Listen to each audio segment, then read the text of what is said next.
Hey there, thanks for tuning into Duckbricks. I'm Chris and welcome to LEGO Mini Reviews, the show where I review a ton of different LEGO vintage and new sets right here on the Duckbricks YouTube channel in a short form format.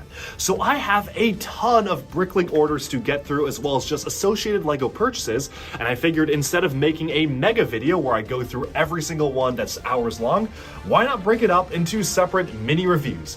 And so in addition to our normal 3 videos a week schedule, be sure to stay tuned for a mini review dropping every single day where we do not normally have a standard video releasing.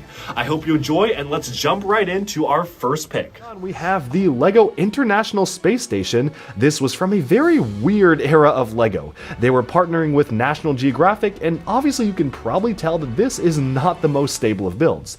This comes from an era of LEGO where they really were just kind of trying all sorts of different things, throwing stuff at the wall and seeing what sticks. You can also immediately see here that most of the stickers on the set are across multiple pieces, which is a big no-no. It's technically considered illegal today, but you know, this was kind of the Wild West of LEGO back then, so they were just doing what they wanted. Obviously, the connection points on these, particularly because the pieces are old, have not really held up to time.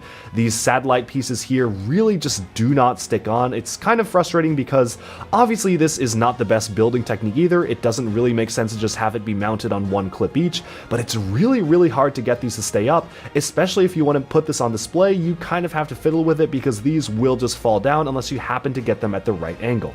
Still, there is a bit of a vintage charm to this model that really this is nothing like you would see today. This definitely would not pass LEGO's very strict quality control guidelines today, but it kind of is a very interesting glimpse in the past to see what sorts of LEGO sets they were making back then.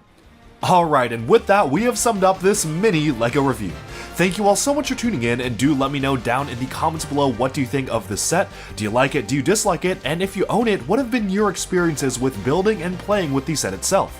Also, let me know in the comments if you like this format of mini reviews. I'm trying to put them out on a fairly regular basis, so thank you so much for tuning in, and I'll talk to you again very soon. Like and subscribe for even more LEGO news, reviews, discussion, and analyses coming your way very soon.